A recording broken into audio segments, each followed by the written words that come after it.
Mesdames, Messieurs, chers amis, je suis très content, au nom de l'association Sainte-Geneviève, de vous accueillir pour cette réunion et nous avons l'honneur de recevoir Monsieur Philippe Prévost, que je vais vous présenter et je le remercie vivement d'avoir bien voulu consacrer cette soirée. Auparavant, je vais vous demander, nous allons commencer par une prière, donc je vais vous demander de vous lever pour nous faire une courte prière comme d'habitude. Notre Père qui êtes aux cieux, que votre nom soit sanctifié, que votre règne arrive, que votre volonté soit faite sur la terre comme au ciel. Donnez-nous aujourd'hui notre pain de chaque jour. Pardonnez nos offenses comme nous pardonnons à ceux qui nous ont offensés. Ne laissez pas succomber à la tentation, mais livrez-nous du mal, ainsi soit-il. Et je propose de le dire la prière à Saint Michel. Je prie Saint Michel. Archange Saint Michel, priez pour nous, prince de la céleste, recevez-nous parmi vos ceux-là, vengeur des droits de Dieu, armez-nous chevaliers de portez-nous des armées du Christ, gardez-nous de rougir de sa croix. Vainqueur de Satan, faites que nous soyons devant lui, ange des batailles, assistez-nous dans les combats de vie. Prévost du paradis, la paix, restaurez en nous l'ordre divin. Prévost du paradis, introduisez-nous dans la lumière éternelle. Ange gardien du peuple des Francs, venez à son aide, bénissez son épée, sauvez-le de toute grande pitié, et que, guidé par vous, il reste à jamais le Fils aîné de l'Église et le bras de Dieu dans le monde. Ainsi soit-il. Sainte Geneviève, priez pour nous. Père, du Fils, Saint-Esprit, ainsi soit-il. Je vais vous asseoir, merci. Donc, nous avons invité M. Prévost qui va nous parler de vraie ou fausse laïcité vers une guerre de religion. Le micro. Ah, c'est pas très pratique, le micro et les feuilles en même temps. Monsieur Prévost est une figure bien connue du milieu royaliste et nationaliste. Historien, il a consacré plusieurs livres à des questions politiques contemporaines, telles que la condamnation de l'Action française, dont il était un spécialiste, ainsi que le ralliement des royalistes à la République, voulu par le pape Léon XIII. Il a également traité la question palestinienne et ses origines, et l'importance de la déclaration Balfour et aussi le rôle de la France dans cette affaire. Monsieur Prévost est par ailleurs membre du bureau politique de l'Action française, mouvement qui, sous la direction de Monsieur Clément Gauthier, perpétue l'héritage de l'AF à travers notamment sa revue L'Écho d'Action française, dont je vous recommande vivement la lecture. Y écrivant moi-même un petit peu, je fais un peu de la réclame pour ma paroisse. La question de la royauté, de la République et le rapport avec le catholicisme est au cœur des débats politiques français depuis 1870. Et le drame que M. Prévost met bien en évidence dans ses ouvrages, c'est que les papes contemporains ont parfaitement vu la perversité des idées modernes, véhiculées notamment par le régime républicain, mais qu'ils ont pratiqué avec celui-ci des accommodements qui ont mené à la subversion progressive de notre pays. Le pire est que ce mouvement d'acceptation de valeurs non chrétiennes et antichrétiennes a été favorisé par des papes qui, par ailleurs, avaient un certain nombre de qualités. Je pense à Léon XIII et Pie XI. Léon XIII est par exemple un remarquable théologien. C'est lui qui a prôné le retour à saint Thomas et l'étude de saint Thomas, donnant ainsi l'Église une arme intellectuelle en face des systèmes matérialistes divers. Donc il a également condamné la franc-maçonnerie et il a rappelé les grands principes de l'État chrétien dans de grandes encycliques. Malheureusement, Léon XIII avait aussi le souci des États pontificaux qui avaient été spoliés par l'Italie en 1870 et en conséquence, il a pratiqué des accommodements avec la République et même par exemple quand les évêques voulaient protester contre la législation anticléricale, il a poussé à des accommodements assez graves et la fin de cette politique d'entente et de ralliement a été finalement la séparation de l'Église et de l'État de 1905. Donc, voyez, le ralliement a été pour l'Église de toute façon un échec puisque il ne lui a pas rapporté, il a rapporté beaucoup à la République. De la même façon, Pie XI, en tant que docteur, a fait quelque chose d'excellent. Il a fait l'encyclique Quas Primas, qui est le grand texte sur le Christ roi. Malheureusement, alors donc il nous indique que le Christ doit régner, ce que nous disons tous les jours d'ailleurs dans notre Père. Par ailleurs, dans sa politique, il n'a pas exactement agi dans ce sens-là. C'est qu'il a notamment condamné l'Action française, qui était une des forces de contestation du régime laïque républicain, et d'autre part, au Mexique, il a également lâché les Cristeros, qui étaient des gens qui, justement, s'étaient insurgés au nom du Christ roi. Donc, vous avez une politique théorique voulue par ces papes qui est bonne. Si vous lisez leurs textes, d'ailleurs, vous pouvez dire que ces textes sont excellents, et puis vous avez une pratique qui est exécrable. Et ce sont des choses qui ont été étudiées par M. Prévost dans ses livres, donc c'est tout à fait un spécialiste de ces questions. Alors, M. Prévost va notamment nous parler en particulier de la laïcité. Alors, laïcité, on peut la comprendre de plusieurs façons. Telle qu'il nous dit, il y en a une bonne et une mauvaise. Et il dit finalement, le créateur, je le laisserai le redire, hein, mieux que moi, je ne pourrais plus résumer sa pensée, mais enfin, l'idée, rendez à César ce qui est à César, rendez ce qui est à Dieu, donne à l'État une certaine latitude, une certaine autonomie. Et c'est quelque chose de totalement distinct de ce qui était auparavant dans les États antiques, où religion et société étaient confondues, ou dans l'islam, par exemple, où le politique et le religieux sont confondus. Donc là, il y a une sphère d'autonomie légitime de l'État. Mais il faut bien sûr une entente entre les deux. Et donc, dans son livre, que je vous recommande vivement, d'ailleurs, il y a plusieurs exemplaires ici, il montre bien, historiquement, les ententes, les périodes d'entente et puis périodes de mésentente entre les deux pouvoirs spirituels et temporels. À cette laïcité légitime, voulue par le Christ, s'oppose le laïcisme et une laïcité illégitime qui est celle que veut la République et qui est un système qui est une véritable contre-religion. Et d'ailleurs, dans son livre que j'ai lu, M. Prévost nous cite M. Peillon. M. Peillon a été un éphémère ministre, mais c'est un personnage qui a une grande importance idéologique et finalement qu'on aurait intérêt à lire. Un homme qui nous écrit que la Révolution française n'est pas finie, qu'elle ne serait finie que si on supprimait le catholicisme finalement, parce que le catholicisme pour lui est totalement hétérogène par rapport à la Révolution et les deux choses ne sont pas compatibles. D'ailleurs, il a sûrement raison dans son constat, mais ceci étant, c'est un adversaire, c'est un ennemi que nous avons subi. Donc, parler de cette laïcité, c'est important, d'autant que nous en rebat les oreilles avec notamment les questions d'islam à l'heure actuelle. La laïcité n'empêche absolument pas l'islam de progresser, hein, ça glisse tout à fait, vous savez, comme l'eau sur les plumes d'un canard. La laïcité, en revanche, est toujours interprétée de façon anticatholique comme une contre-religion. Et c'est ça qui est très grave. Nous avons affaire à cette fausse laïcité, à cette laïcité républicaine et sectaire. Et c'est une chose que nous devons évidemment combattre. Et là-dessus, d'ailleurs, Quas Primas nous donne aussi des idées. C'est-à-dire qu'on doit quand même vouloir toujours le règne du Christ roi et empêcher cette caricature de religion de se mettre en place. Voilà. Donc, j'ai voulu présenter, mais M. Prévost, même pas mieux que moi, vous donner l'état de la question, et je suis heureux et très honoré de lui céder la parole.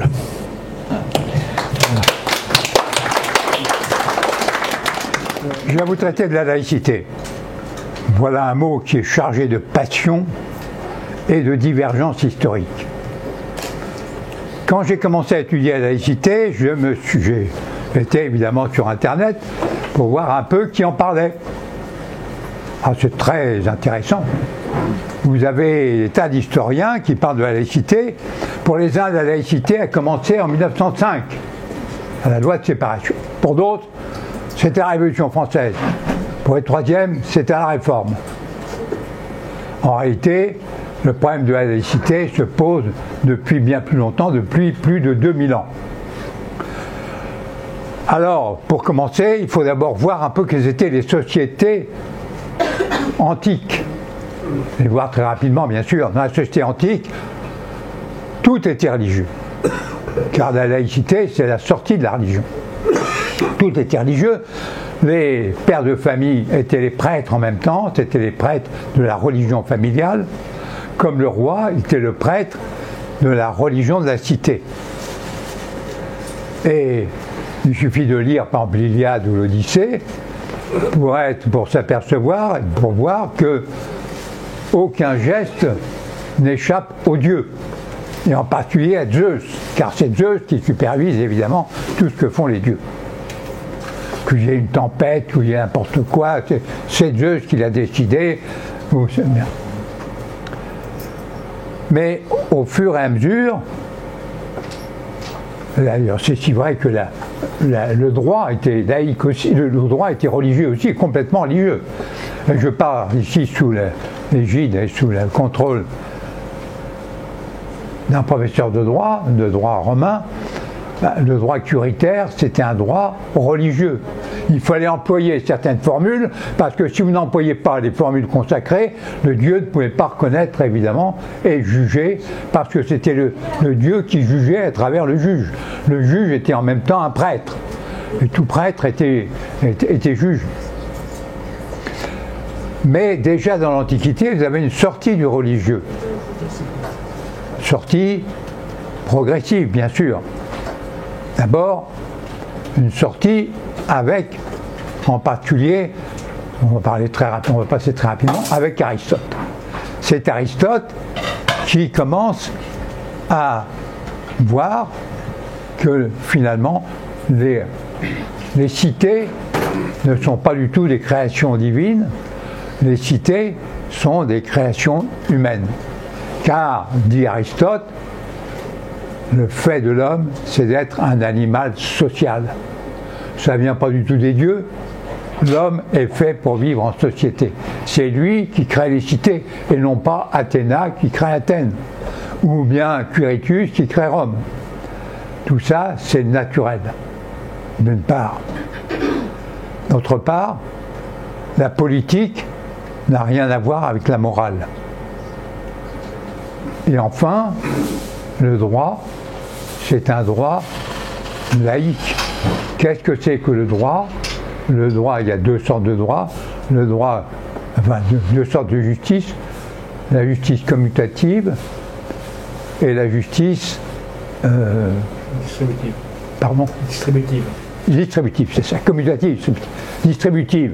C'est-à-dire que je distribue à chacun ce qu'il doit recevoir. Et la justice commutative, c'est j'ai causé un tort à mon voisin, même involontairement, eh bien je dois le réparer. Voilà. Donc la justice n'a rien à voir avec la religion. Le juge doit être un homme sage, évidemment, un homme de bon sens, mais ce n'est pas forcément un prêtre, ça n'a rien à voir avec ça. D'ailleurs, à Rome, précisément, au fur et à mesure, il faut bien voir que les choses avaient évolué. Par exemple, les consuls qui étaient créés par le président des comices, les consuls creat consules, et qui étaient choisis en fonction du vol des oiseaux, je ne sais trop quoi, au fur et à mesure, on choisit le consul en raison de ses capacités. De même, à Athènes, vous avez les stratèges qui prennent place à côté des archontes.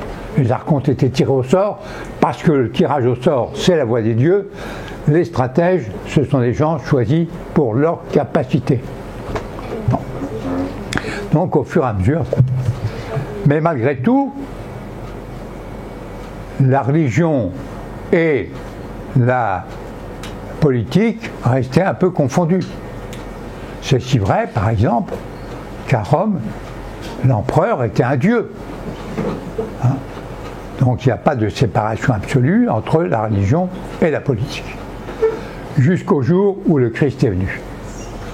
Et vous savez, vous connaissez, je ne vais pas vous raconter évidemment comment ça s'est passé, les pharisiens, pour le mettre dans l'embarras, disent alors, à qui faut-il payer l'impôt?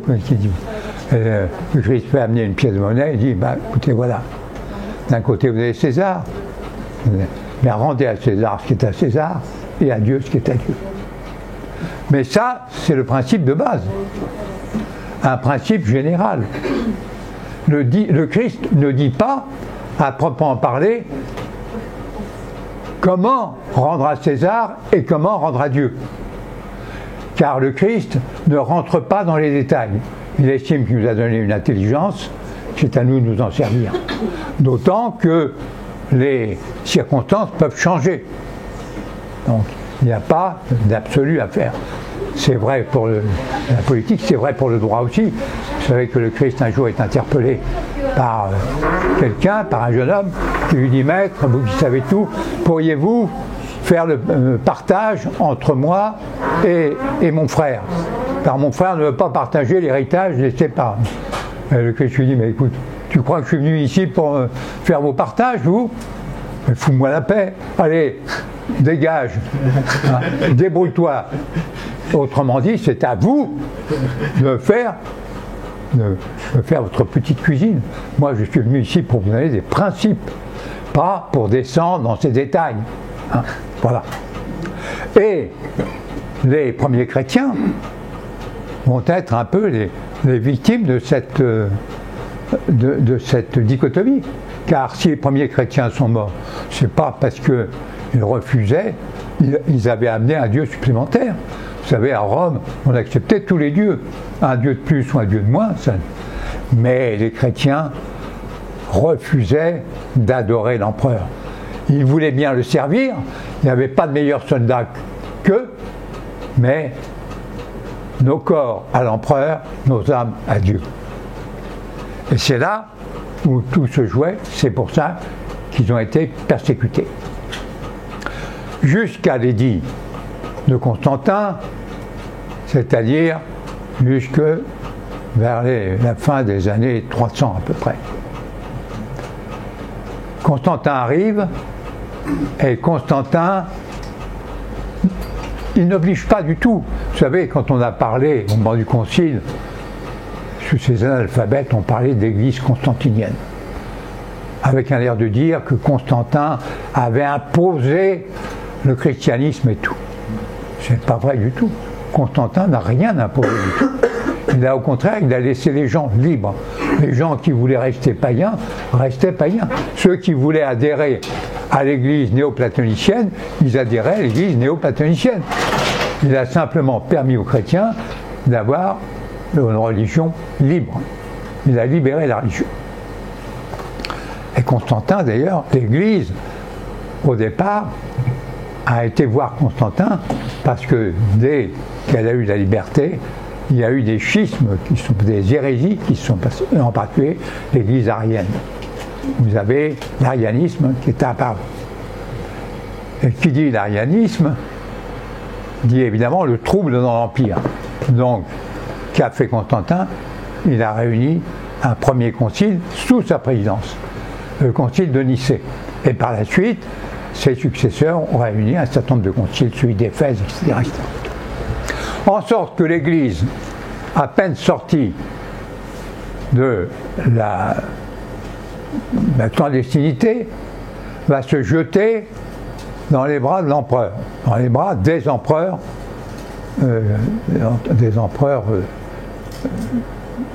Constantin et de ses successeurs. Ensuite, vous avez un très grand esprit, mais un peu faux sur les bords, qui va dominer tout le Moyen-Âge et qui s'appelle Saint Augustin.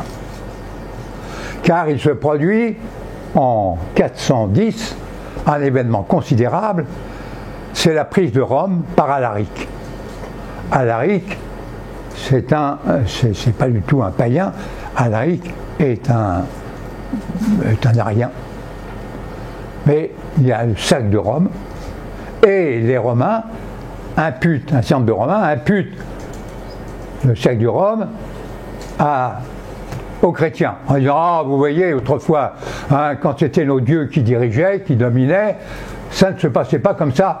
Mais depuis que vous avez introduit le Christ, voilà ce qui se passe. Rome est saccagée. » Et Saint Augustin, qui est un brillant rhéteur, va faire en sorte de prendre la défense de la religion catholique. Et il va faire ça dans son grand ouvrage, dans son ouvrage principal, La Cité de Dieu et la Cité des hommes. Et je voudrais vous lire simplement un passage de la Cité de Dieu, un passage très court d'ailleurs, mais vous savez, il a un style magnifique, le cher Saint Augustin. Il a un style admirable, mais quelquefois, il déraille un peu aussi. Voilà ce qu'il écrit dans la Cité de Dieu. Deux amours ont donc bâti deux cités. L'amour de soi jusqu'au mépris de Dieu, la cité de la terre, L'amour de Dieu jusqu'au mépris de soi, la cité de Dieu. L'une se glorifie en soi, l'autre dans le Seigneur. L'une demande sa gloire aux hommes, l'autre met sa gloire la plus chère dans Dieu, témoin de sa conscience. L'une, dans l'orgueil de sa gloire, marche la tête haute, l'autre dit à son Dieu, tu es ma gloire, et c'est toi qui élèves ma tête. Alors, pour la plupart des chrétiens, ça voulait dire quoi? Ça voulait dire qu'il y avait une cité qui était supérieure à l'autre, que la cité de Dieu était bien plus importante que la cité humaine. Ce que n'avait pas dit du tout Aristote, loin de là. Aristote dit la cité de Dieu, la cité humaine est là pour le bien commun et c'est une cité parfaite. Et tant et si bien que la plupart des papes du Moyen-Âge, parce que c'est la pensée de Saint-Augustin qui va dominer pendant pratiquement 800 ans, hein, il ne faut pas l'oublier. Et évidemment, les papes vont récupérer ce qu'a dit Saint-Augustin très rapidement. Vous comprenez? Parce que quand on dit que la cité de Dieu est supérieure à la cité des hommes, ça veut dire en fait que les prêtres sont supérieurs aux autres. Hein, et que le pape en particulier. Et c'est ce que va dire le pape Gélase à Athanas Ier, qui est empereur de Constantinople. Il va lui écrire une lettre, parce que Athanas lui écrit, le brave pape est aux abois, et je dis, il va se mettre sous ma coupe. Eh bien, pas du tout. Gélase écrit de la façon suivante. Il y a deux principes, empereur Auguste, par qui ce monde est régi en premier chef. L'autorité sacrée des pontifes et la puissance royale, et des deux, c'est la charge des prêtres qui est la plus lourde, car devant le tribunal de Dieu, ils auront à rendre compte, même pour les rois des hommes. Vous avez en effet, fils très clément, que, bien que vous régniez sur le genre humain, puisqu'il s'adresse à l'empereur, vous courbez avec dévotion la tête devant ceux qui président aux destinées divines. Autrement dit, il y a deux cités, il y a une cité qui est beaucoup plus importante que l'autre. C'est la cité de Dieu, c'est la cité divine que moi, pape, avec les évêques et les prêtres, je représente.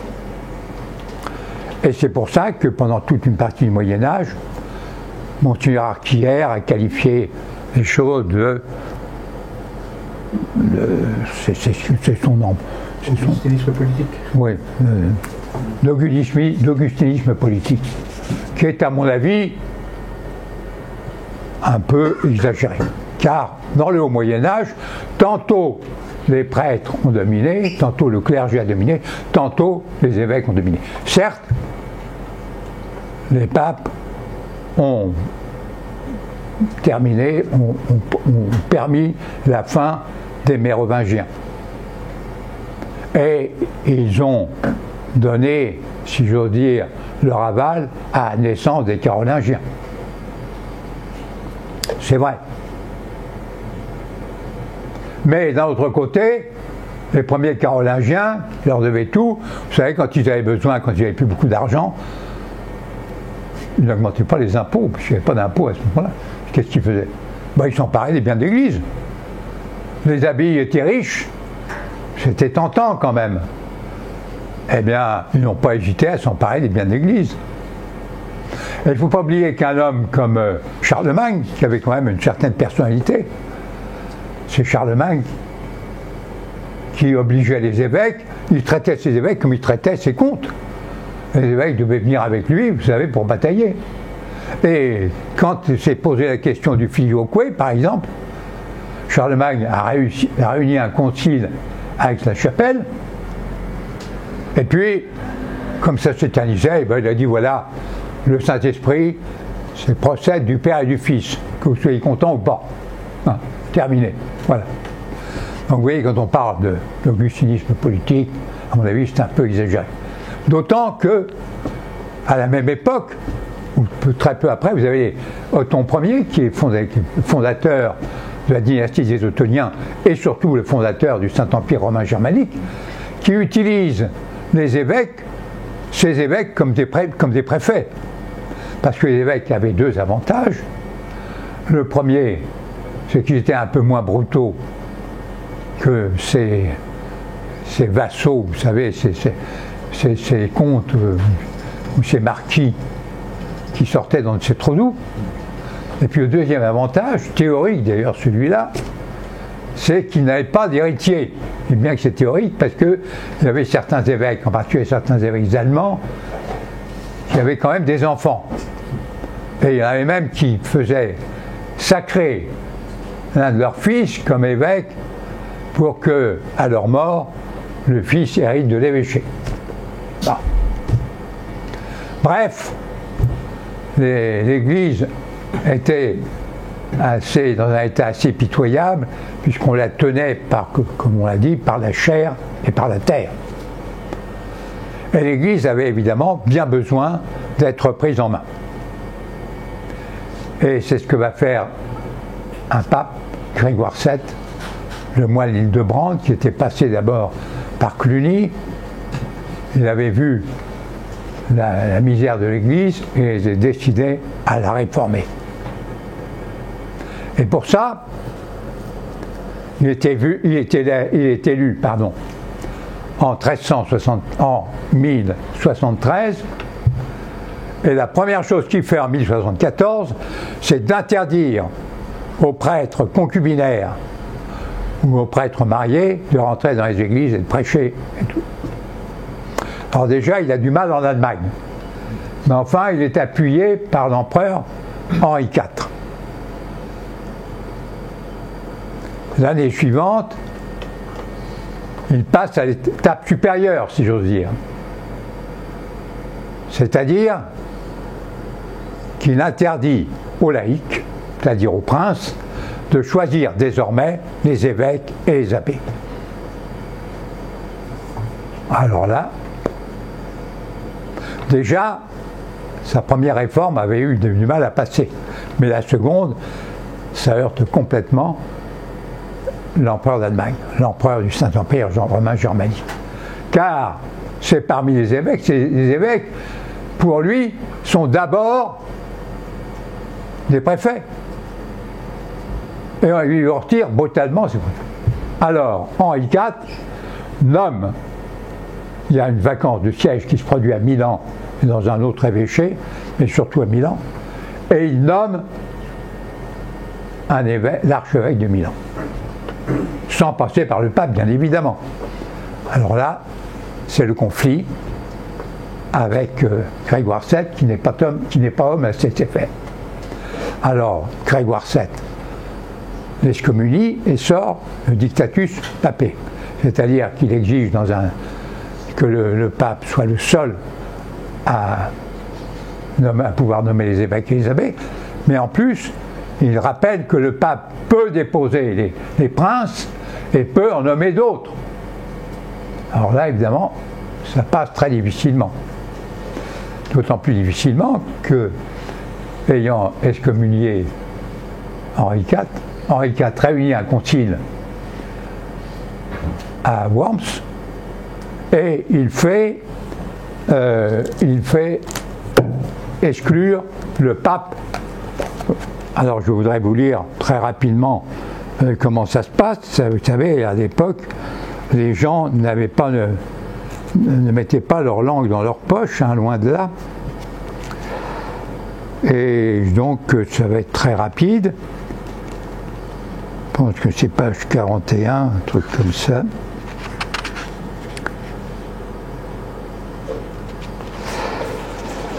Il a fait réunir un concile à Worms, c'est pas pour rien, hein. Attention.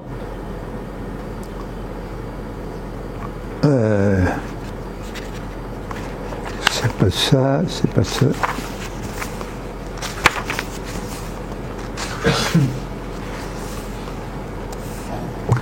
Voilà.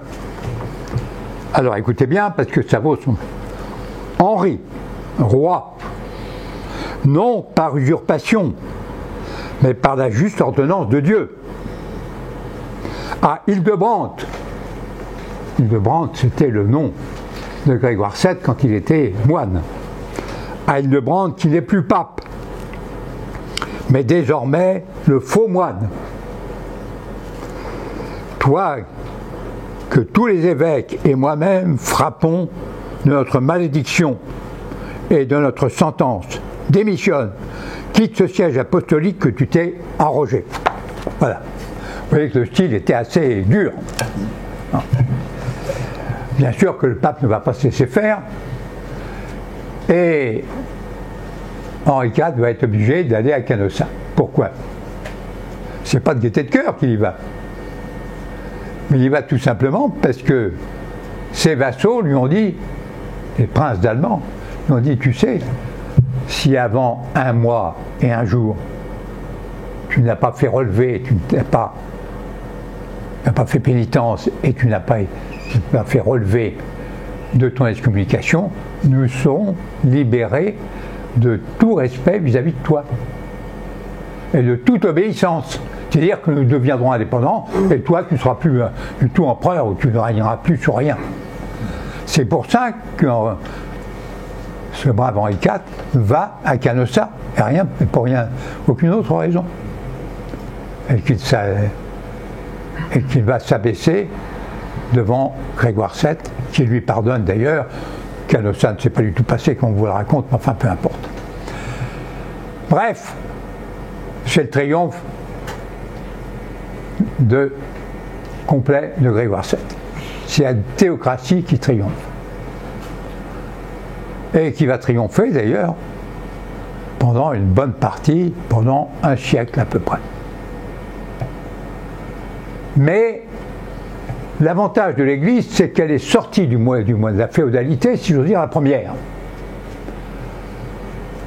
La féodalité cléricale, ou même la féodalité tout court. Mais les monarchies vont sortir aussi progressivement de la féodalité. Et elles vont pouvoir récupérer le pouvoir que s'est accaparé l'Église, parce que l'Église s'est accaparé le pouvoir, ce qui est normal, le pouvoir direct sur les évêques, mais elle a prétendu aussi diriger les États par l'intermédiaire, encore une fois, du fait qu'elle pouvait faire démissionner les princes ou au contraire en nommer. Le premier, vous savez que, je vais me limiter à la France, Saint-Louis arrive à récupérer la justice royale. C'est-à-dire que la justice royale, qui était en concurrence avec la justice ecclésiastique avait pris le pas parce qu'elle a été considérablement plus moderne que la justice royale. La justice royale, c'était la justice héritée évidemment des Francs, c'est une justice tout à fait primitive. La justice ecclésiastique a donné naissance à la justice actuelle, sous des noms un peu différents, avec l'instruction.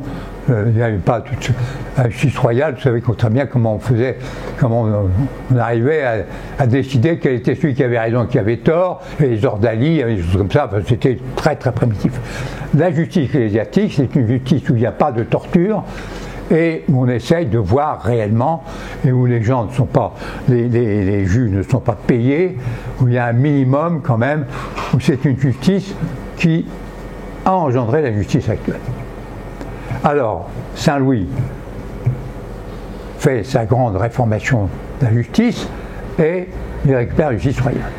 Et puis, son petit-fils, Philippe le Bel, vous savez très bien que, à propos d'impôts que le pape Boniface VIII veut récupérer sans passer par lui,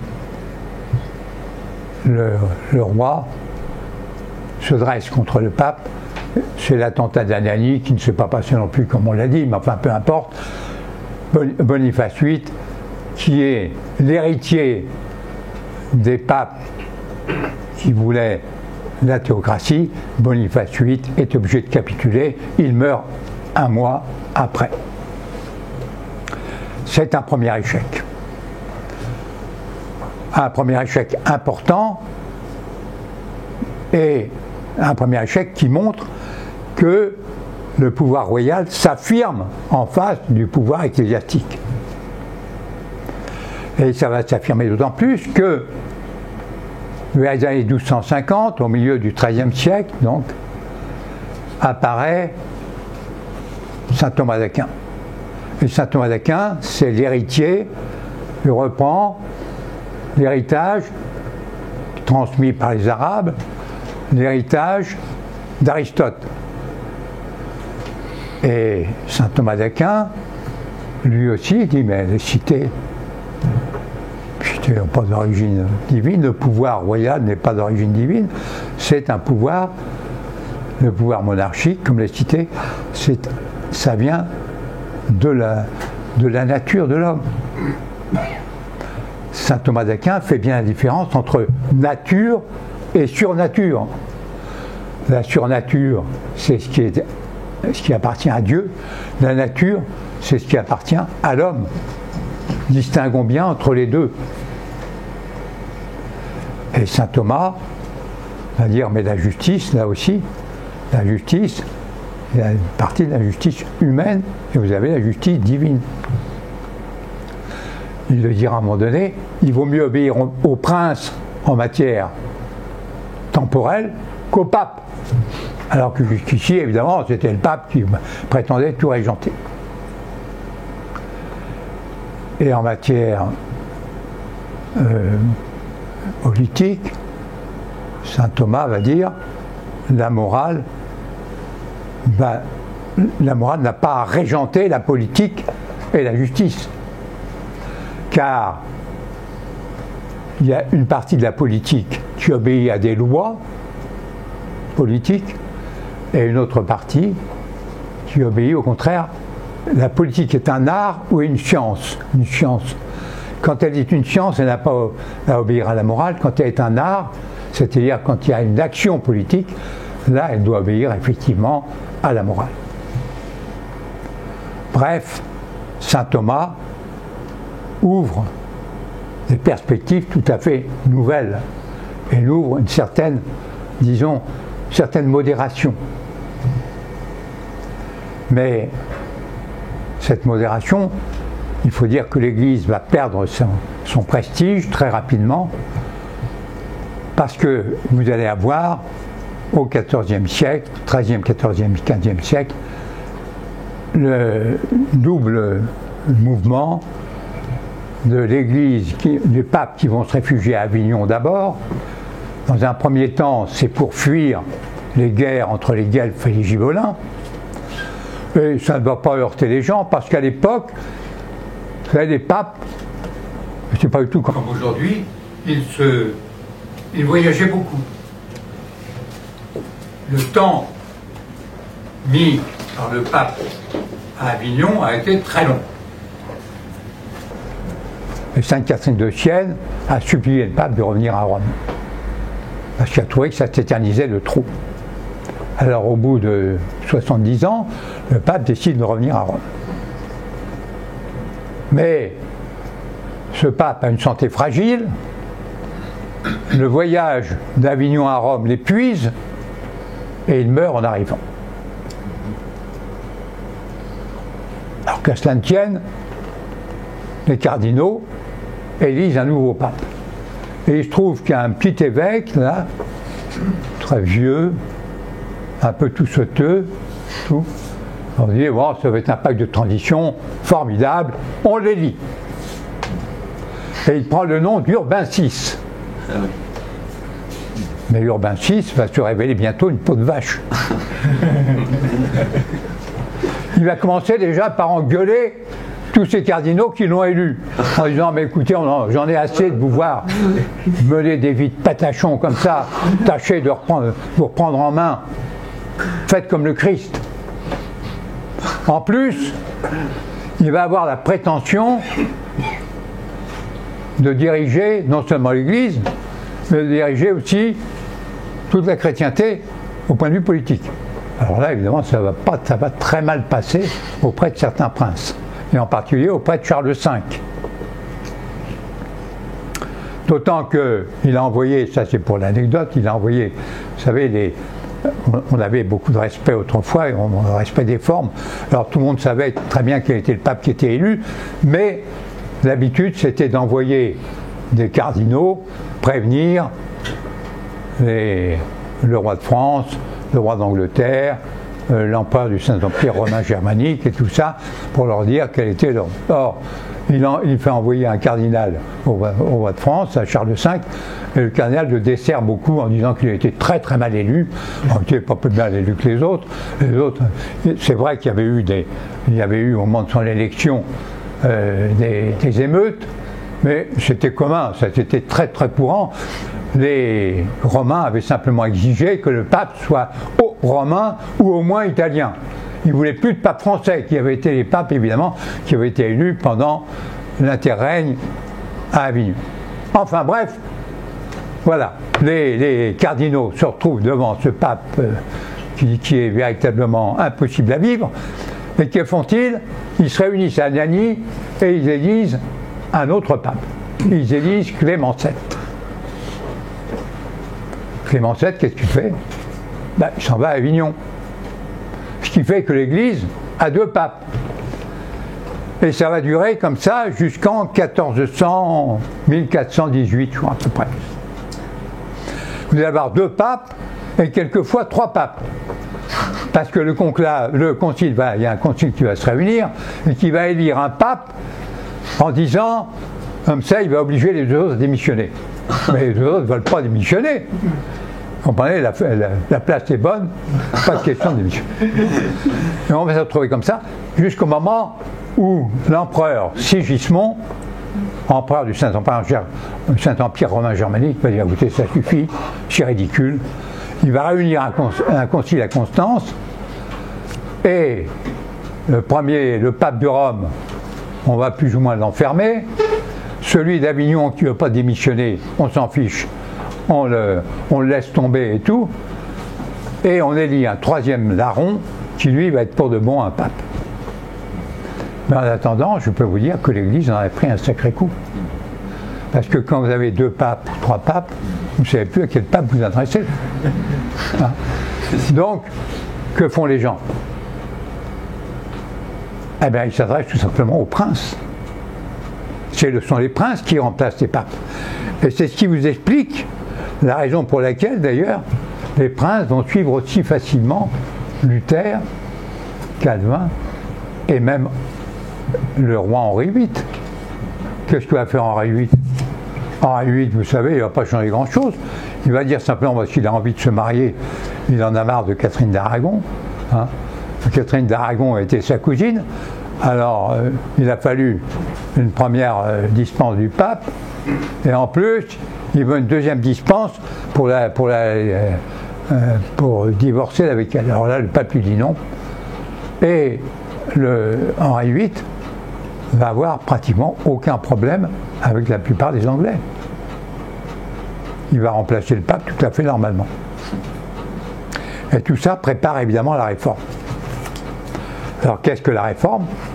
La réforme, c'est la haine de Luther contre le pape.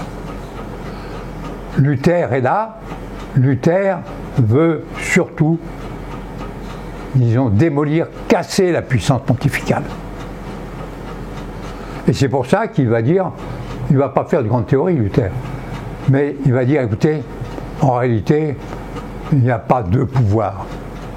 Il n'y a qu'un seul pouvoir, c'est le pouvoir temporel, parce que c'est lui qui a la force. Le pouvoir spirituel n'existe que très vaguement, il est là pour prêcher et pour distribuer les sacrements. C'est tout ce qu'on lui demande. Mais pour le reste, tout appartient aux princes. Et c'est en particulier les princes qui doivent dire le droit. Et Luther reprend, Luther c'est un disciple de Saint Augustin, un augustinien, et il dit l'homme est radicalement mauvais, foncièrement mauvais. Donc ce qu'il faut que le prince fasse, c'est que les princes lui fassent obéir. Et pour les faire obéir, on les fait obéir à coups d'épée. Il faut que l'épée du prince soit rouge de sang. C'est-à-dire que les gens qui ne veulent pas obéir, on les tue.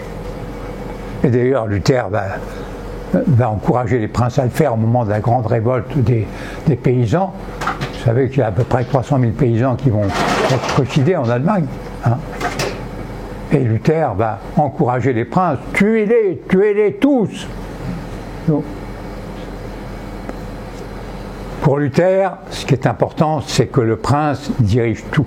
Donc, c'est une véritable, c'est du césaropapisme. Alors que pour son ami ou son adversaire, évidemment,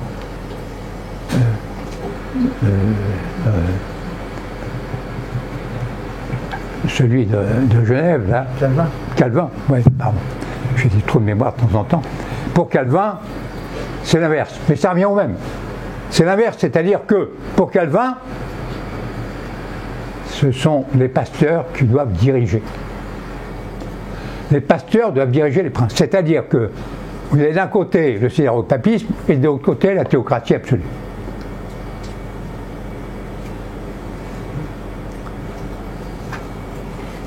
L'essentiel, c'est que le pape n'ait plus aucun pouvoir. Tous les deux sont d'accord sur un seul point, que le pape n'ait plus de pouvoir. Alors, en France, vous savez très bien que le calvinisme ne va pas prendre, mais par contre, ce qui va prendre, c'est le jansénisme. Le jansénisme, c'est une forme de calvinisme atténué. C'est-à-dire une forme d'augustinisme un peu atténué. Le jansénisme a cette particularité qu'il c'est en même temps un mouvement religieux et un mouvement politique. Et c'est pour ça qu'il va être très mal vu. Et en particulier très mal vu de Mazarin, qui va demander au pape de condamner le jansénisme. C'est ce que le pape va faire dans une première encyclique, Cum Occasione. Ça ne va pas empêcher évidemment les jansénistes de s'en donner à cœur joie, et en particulier de brocarder et de se révolter contre Mazarin au moment de la Fronde. Alors, Louis XIV va reprendre la lutte contre le jansénisme, et Louis XIV, qui n'a pas la main heureuse malheureusement en matière religieuse, puisqu'il a déjà, il s'est disons, il s'est mis à dos les protestants, il va se mettre à dos les jansénistes avec la fameuse bulle Unigenitus qui sort à sa demande, car le pape n'était pas tellement chaud pour ça, il sort à sa demande en 1713. Cette bulle Unigenitus, Louis XIV, je vous rappelle, meurt en 1715, la bulle Unigenitus va devenir loi d'État à cause du cardinal, c'est le cardinal Fleury qui va avoir cette idée géniale, le cardinal Fleury qui était d'ordinaire mieux inspiré, elle devient loi d'Église et loi d'État en 1730. Désormais, les jansénistes vont être considérés comme de mauvais Français. Et pour ajouter à tout ça, l'archevêque de Paris, Christophe de Beaumont, exige, avant de donner les derniers sacrements aux mourants, il exige dans son archidiocèse un billet de confession prouvant que la personne ne s'est pas confessée à un prêtre janséniste, mais à un prêtre normal. Alors vous allez voir quelques cas. Il ne faut pas oublier qu'à l'époque, si vous n'aviez pas reçu les derniers sacrements, vous ne pouviez pas être enterré, non seulement religieusement, mais aussi civilement. Les deux allaient de pair. Alors, profitant de quelques cas, les philosophes en particulier vont faire toute une montagne, et ça va discréditer l'Église. Tant et si bien que en 1753, me semble-t-il, après une véritable cabale, le roi est obligé de chasser les jésuites. Les jésuites qui sont les ennemis jurés des jansénistes, les ennemis jurés des parlementaires, parce que les parlementaires ont pris le parti évidemment de ces pauvres jansénistes, qui, que quoi, etc. Bref, c'est la première défaite importante de la monarchie face aux jansénistes, face au Parlement. C'est celle qui annonce les défaites futures. Alors en face commence à naître un mouvement de réflexion. Vous avez un jésuite qui s'appelle le père Patouillot, et puis un évêque et un autre, un avocat qui réfléchit, qui dit mais au fond, l'Église n'a pas le même pouvoir que le pouvoir temporel. L'Église a un pouvoir de conseil, un pouvoir à la limite de réprimande. Mais il faut distinguer entre le pouvoir temporel et le pouvoir spirituel. Bon. Le XVIIIe siècle se termine, et vous savez comment il va se terminer. Il va se terminer par la Révolution française. Un des premiers actes de la Révolution française, sur proposition d'un évêque, ça va être de supprimer tous les biens du clergé. Les biens du clergé vont devenir biens nationaux. En étant biens nationaux, vous supprimez au clergé, évidemment, sa base financière, toute son importance qu'il avait jusqu'ici. Mais surtout, vous allez avoir le vote après. Le vote d'abord, il ne faut pas oublier le vote des droits de l'homme,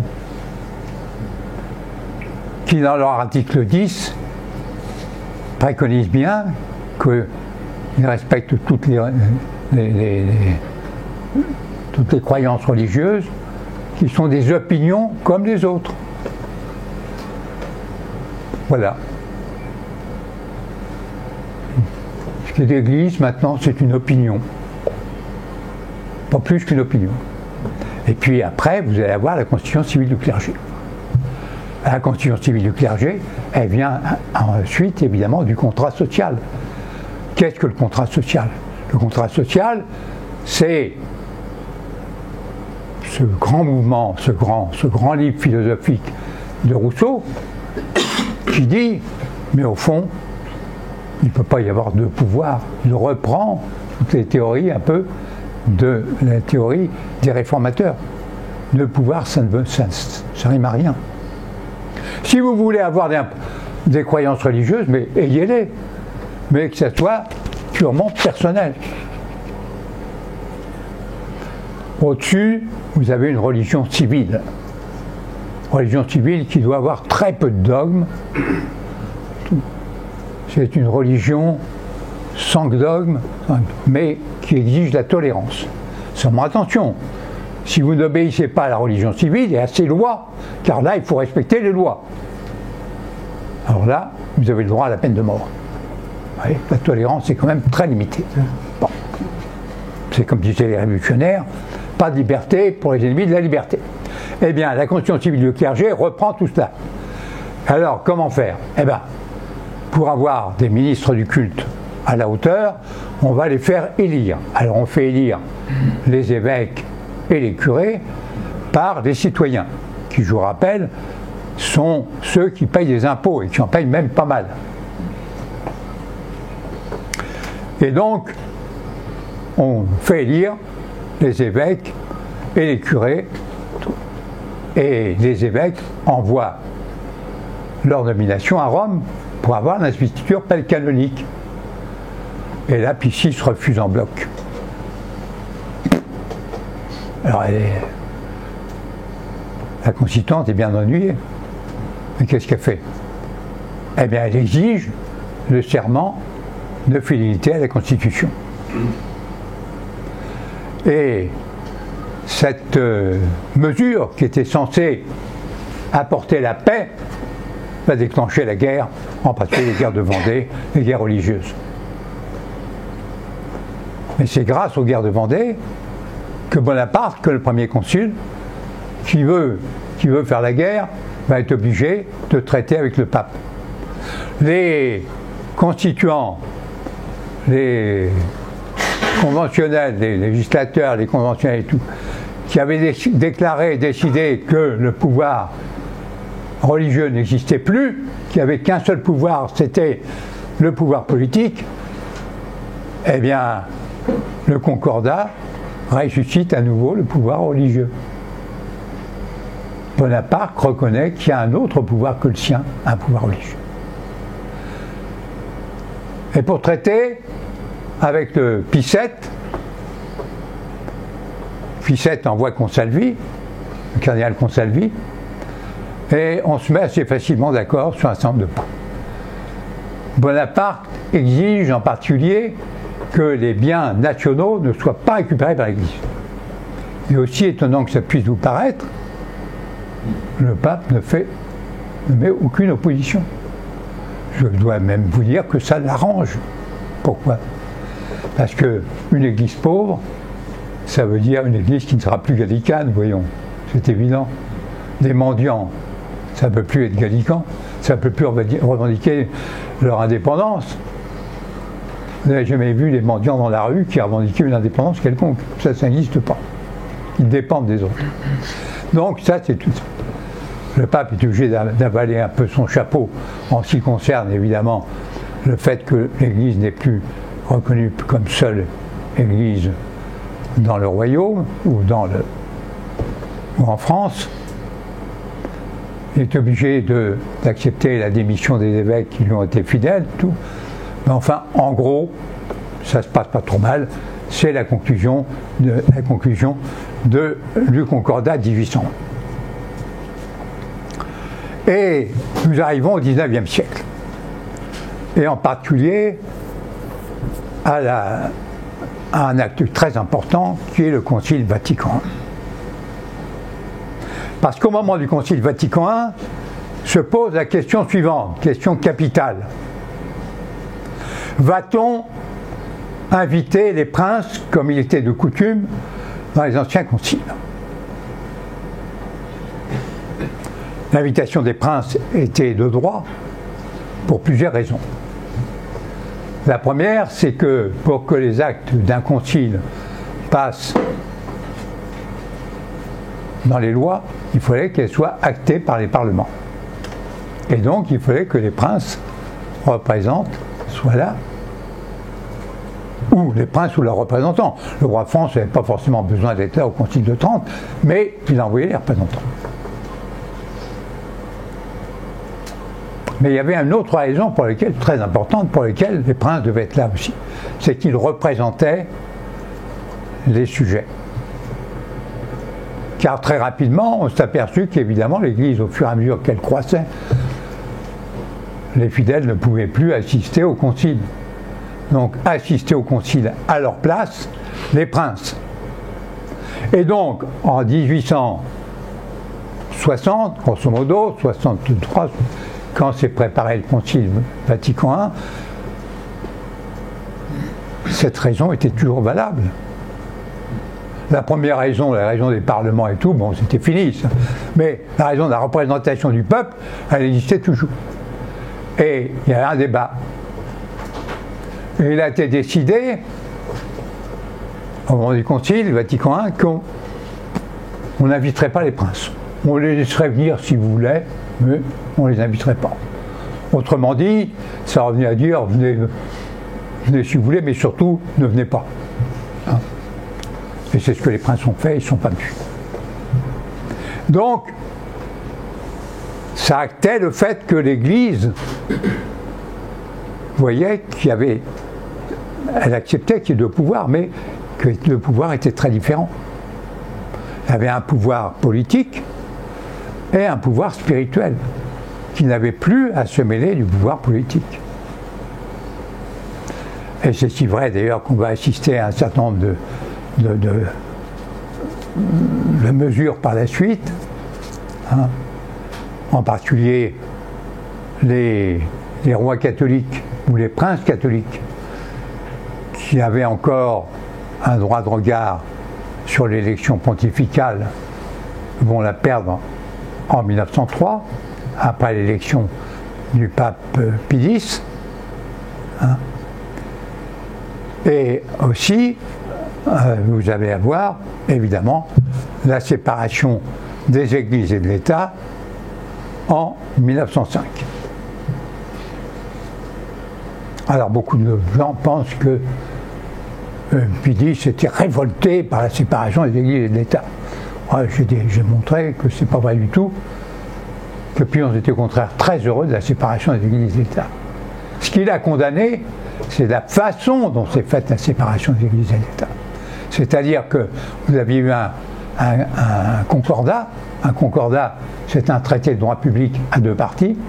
Donc, l'État devait prendre la tâche de l'Église avant de rompre, par une muflerie qui tient évidemment au républicanisme bien connu de nos dirigeants et tout. Les dirigeants républicains ont décidé de rompre le concordat sans accord de l'Église. Mais s'ils avaient eu la courtoisie, la politesse élémentaire de demander à Pie X son avis, Pie X aurait été le premier à dire « mais je vous en prie, on arrête là les frais ». Car ce que Pie X voulait, c'était pouvoir nommer les évêques à son gré et tout. Voilà. Alors,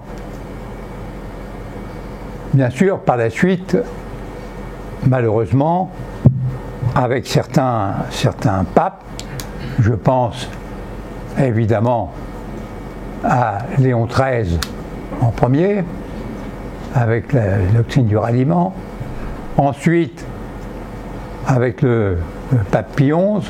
Pape Pie XI a essayé aussi de récupérer en partie son pouvoir politique avec la condamnation de la F et la façon dont il a traité les Christéros. Vous savez, tout ça, ça a été des échecs absolument monumentaux. En sorte que maintenant, quand on parle de laïcité, on parle surtout de la fausse laïcité. De la laïcité qui est apparue au moment, comme je disais, au moment en particulier de la Réforme, au moment de la Révolution française, et dont le bouquet a été évidemment la loi de séparation des églises et de l'État. Car la laïcité moderne, la laïcité telle qu'on l'entend, c'est une laïcité à la française, comme on dit, c'est une laïcité républicaine, c'est une laïcité en fait qui veut construire une super religion. On vous permet à la limite de conserver votre religion tant qu'elle est à l'intérieur de vous-même, mais ce qu'on veut, c'est une religion civile, une religion à base de lois. Les lois sont les nouveaux dogmes. Les gens doivent être des soldats de la République. Et pour être de bons soldats de la République, il faut commencer par les éduquer. Et en particulier les éduquer dans les écoles laïques. Les écoles laïques sont les écoles qui forment des petits républicains. Pour former les petits chrétiens, vous avez le baptême. Pour former les petits républicains, vous avez l'école laïque. D'où l'importance de l'école et tout. Mais l'Église catholique a malheureusement capitulé en face de l'État. Mais maintenant, l'État se trouve aux prises avec une autre Église qui n'avait pas du tout prévu en 1905. C'est avec l'islam. Et avec aussi, n'oubliez jamais, avec le judaïsme. Car ces deux religions sont des religions qui confondent l'Église et l'État.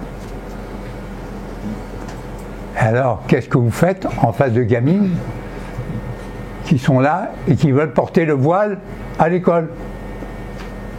Vous sortez une belle loi, la loi de 2004. Mais la loi de 2004, quand elle est violée, qu'est-ce que vous faites après? C'est ennuyeux, hein. Et qu'est-ce que vous faites quand vous avez des gens qui s'habillent avec une abaya, c'est-à-dire avec une longue robe? Alors est-ce que vous allez prendre 1 mètre et puis attention, il faut mettre 10 cm de moins, hein. Alors crac, il faut couper ça et tout, c'est ridicule. Alors nous sommes en pleine mélasse actuellement, en plein désastre. Voilà où nous mène cette laïcité à la française qui est soi-disant une laïcité de tolérance. Ça peut être plus intolérant que ça n'est actuellement. Enfin voilà. La vraie laïcité, ça serait de revenir à la laïcité du Christ. Et à la laïcité telle qu'on l'apprenait au XIXe siècle, c'est-à-dire que l'État fasse son travail et que l'Église fasse le sien. Mais on l'a vu, vous l'avez vu malheureusement, lors d'une loi qui vient d'être votée, constitutionnalisée récemment, l'Église, on ne l'a pas entendue. Pourtant, c'était bien à ce moment-là qu'elle devait parler. On n'a pas entendu l'Église, malheureusement. C'est devant ce triste constat que je terminerai ma conférence. Merci.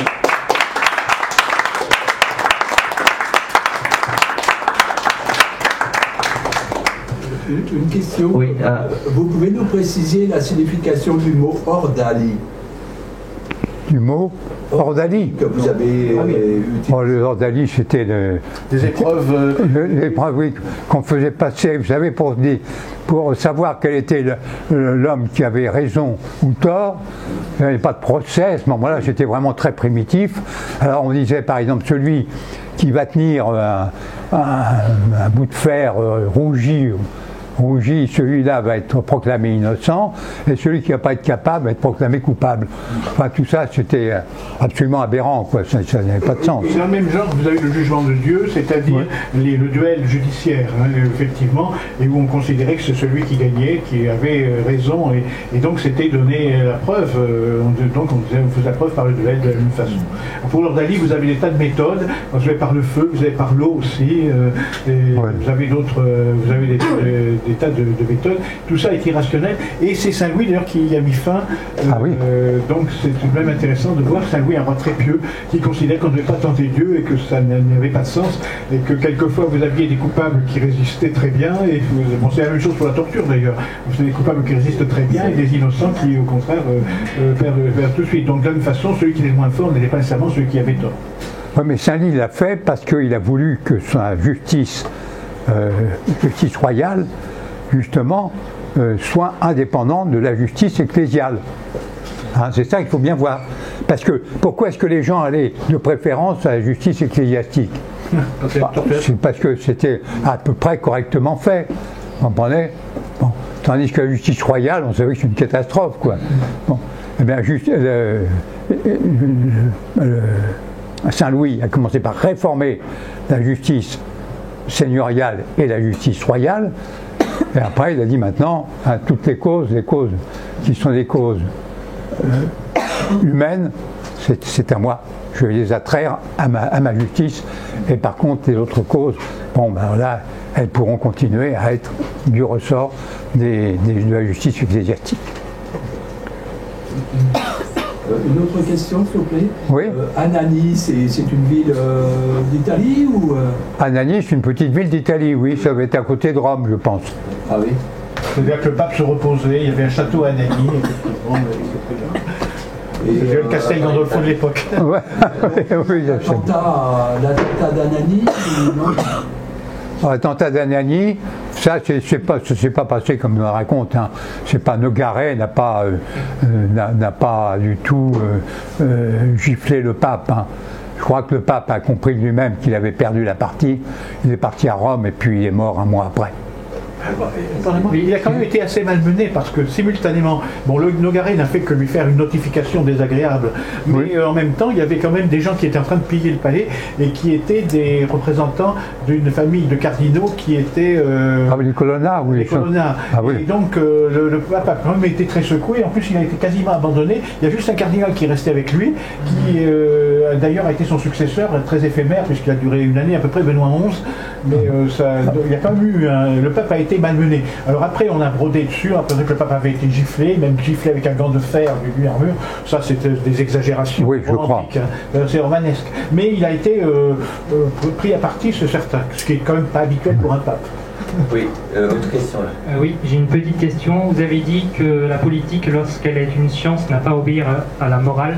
Pourriez-vous nous donner un exemple concret?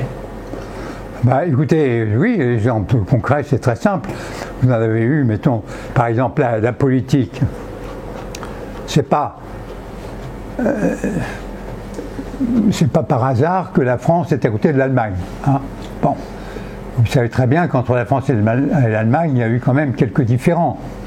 Hein, depuis 2 siècles, ça a quand même été plus souvent la bagarre que le grand amour. Hein. Et même quand c'est le grand amour, vous savez, malgré tout, ça, par en dessous, ça se bat quand même pas mal. Bon. Eh bien, il est évident que vous avez une loi, vous avez des lois de l'histoire. En fait, que la France est obligée de s'armer, de faire toujours attention à sa frontière de l'Est. Une frontière. De même que l'Angleterre n'a jamais admis que les Bouches de l'Escaut soient sous la direction d'une grande puissance. Pourquoi est-ce qu'on a créé la Belgique en 1830? Par partie de plaisir. La Belgique, normalement, elle aurait dû revenir à la France. L'Angleterre n'aurait jamais admis ça. Vous avez des lois de l'histoire. Pourquoi est-ce qu'actuellement, vous avez une guerre entre la Russie et l'Ukraine? Parce que l'Ukraine, c'est le berceau, que vous vouliez ou non, c'est le berceau de la Russie. Kiev a été la première capitale de la Russie. Et donc retirer l'Ukraine à la Russie, c'est évidemment aller vers une guerre. Donc vous avez des lois d'histoire, des lois qui ne dépendent pas de la morale. Par contre, ce qui dépend de la morale, donc quand vous avez par exemple une guerre entre l'Ukraine et la Russie, normalement, les États devraient tempérer les choses. Les accords de Minsk, par exemple, auraient dû, les accords de Minsk avaient été faits sous l'égide de la France et de l'Allemagne. On aurait dû, évidemment, essayer de calmer le jeu entre la Russie et l'Ukraine. On a fait exactement le contraire. On a poussé l'Ukraine dans la voie en disant vous allez voir ça, vous allez rentrer dans l'Union européenne, et puis dans l'OTAN, etc. C'était agiter le chiffon rouge et tout. Donc, on a été. Voilà, il faut distinguer donc entre la politique qui est soumise aux lois de l'histoire et la politique au contraire qui est la politique. Parce que pour obtenir quelque chose, vous êtes obligé de passer, vous avez utilisé des moyens. Et c'est à ce moment-là, quand vous utilisez ces moyens, là, c'est soumis à la morale. Mais sans ça, que la France soit à côté de l'Allemagne ou que l'Angleterre ait toujours refusé qu'il arrive de l'Escaut, ça, ce sont des lois qui n'ont rien à voir avec la morale. Si je puis me permettre de reprendre une chose qu'a dit M. Prévost, il a distingué tout à l'heure entre la science politique et l'art politique. Oui. Et la science politique, ça me fait penser à un mot de Maurras qui est appelé la physique sociale. Vous avez la science, vous avez bien sûr une science, c'est-à-dire une description, et puis, comme le disait M. Prévost, les conditions naturelles, que tel ou tel, les deux États sont voisins, et donc il faut arriver à faire leur cohabitation. Et donc vous avez des conditions qui sont des conditions objectives, par exemple tracer une bonne frontière, des choses de ce genre. Vous voyez, fortifier la frontière, ça c'est de la science politique. Et puis vous avez l'art politique qui lui est soumis à la morale. Vous n'avez pas le droit de faire n'importe quoi, de massacrer tout le monde, etc. Voilà. Donc c'est deux choses un petit peu distinctes, mais la politique c'est les deux choses à la fois. Si je pense que ça va réformer. Hein. Non, pas du tout, d'autant que Saint Thomas parle bien de science sociale. Il ne parle pas du tout il parle de science. Hein. Pour bien montrer que sur toute une partie de la politique, ou de science politique, il ne dit pas de science politique, je ne me rappelle plus quel est le terme qu'il emploie, mais enfin, il a un terme très particulier pour bien montrer que ça échappe à la morale. alors que de physique, je crois, de physique politique. Il emploie le terme de physique politique pour bien montrer que c'est une science qui échappe à la morale. Alors qu'il y a toute une partie de la morale qui, elle, toute une partie de la politique qui est soumise à la morale, c'est la politique d'action. La circulation du sang n'est pas quelque chose de moral, hein, c'est un fait simplement que l'on constate. Oui, dernière question. La rotondité de la Terre peut-être. Tout à l'heure, vous avez parlé du pape Grégoire VII et qu'il avait réformé l'Église en 1074 et qu'une des premières mesures qu'il avait prises, c'était d'interdire aux prêtres mariés de prêcher. Alors, est-ce que ça veut dire qu'avant, les prêtres mariés pouvaient prêcher? Est-ce que ça avait toujours été le cas? Et, seconde question, quelle était l'idée derrière le fait de leur interdire de prêcher? Pourquoi cette mesure Avant, vous savez, c'était très lâche. Les prêtres, théoriquement, ne devaient pas être mariés, mais en fait, il y en avait beaucoup qui étaient mariés et qui vivaient même en concubinage. On cite le cas d'un archevêque de Lisbonne qui avait 6 enfants naturels. Il avait, ça voulait dire qu'il y avait peut-être encore d'autres. Bien. Vous voyez, quand vous aviez des évêques ou des archevêques qui étaient comme ça, il ne fallait pas vous étonner quand même que les prêtres en prennent un peu à leur aise, quoi. Alors le pape a commencé par serrer la vis pour les prêtres, parce qu'il savait qu'après, ça serait beaucoup plus difficile. Plus il montait dans la hiérarchie, vous comprenez, plus c'était difficile. Parce que là, il attaquait le pouvoir de l'empereur.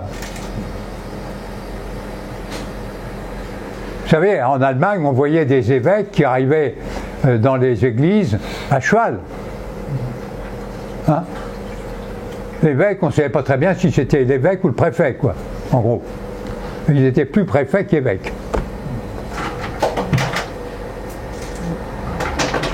La question du célibat sacerdotal n'était pas encore vraiment réglée. Il y avait déjà des théologiens qui en avaient parlé, mais tandis que Grégoire VII a vraiment mis les choses au point là-dessus, alors qu'auparavant il y avait du flottement dans la théorie. Autrefois, vous savez, c'était les évêques, n'étaient pas nommés par le pape, ils étaient nommés en particulier par les archevêques, et puis c'est tout. Enfin, je parle en France. Un type comme Hincmar, par exemple, le grand archevêque de Reims, qui a été très important au Moyen-Âge, eh bien, c'est lui qui nommait ses évêques. Et il écrivait au pape en disant j'ai nommé Jean, évêque de Soissons, autrement dit, j'en ai rien à fiche de toi. Non, il y avait une élection, mais en principe, il y avait une formalité d'élection, mais qui était tout à fait apparente.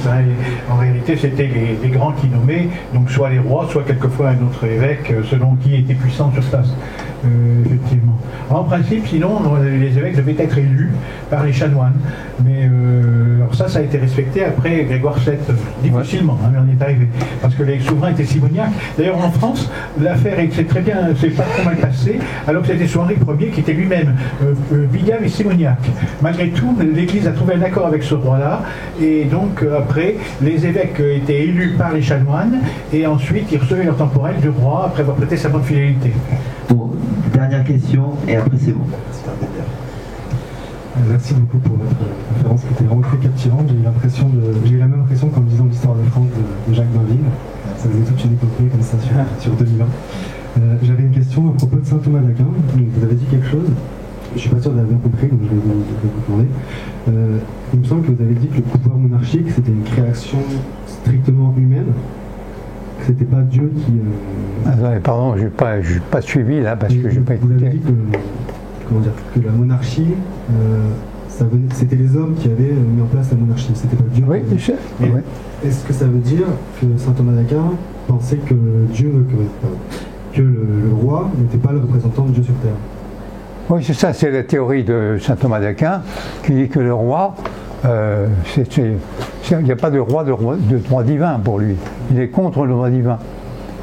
Le roi, bon ben voilà, c'est une nécessité sociale. Il faut un chef, que ce soit un roi, que ce soit un dictateur, que ce soit un président, que ce soit n'importe quoi. Bon, saint Thomas est plutôt pour la monarchie, mais il ne refuse pas les autres régimes. Ça vient, c'est la nature humaine. C'est ce qu'a dit Aristote d'ailleurs finalement. Aristote dit, vous savez, ne cherchez pas, ne mettez pas les dieux là où ils ne sont pas. les hommes se sont naturellement incités à se grouper, à créer des cités, et donc pour diriger, il faut des gens pour diriger la cité, c'est tout. C'est naturel, ça vient de la nature, et non pas de la surnature. Oui, ça ne veut pas dire que ce ne soit pas conforme à l'ordre divin, mais c'est une institution naturelle là où le sacerdoce, lui, est une institution de création divine, si vous voulez. Mais ça ne veut pas dire pour autant que le roi ne reçoive pas les grâces. D'ailleurs, les rois ont été sacrés jusqu'à Charles, oui. Et ainsi de suite. Mais c'est une institution humaine qui, d'ailleurs, peut se transformer en raison de cela. Alors que l'Église doit toujours durer, passer. Oui. Bon, nous allons conclure en remerciant M. Prévost pour tout ce qu'il a dit.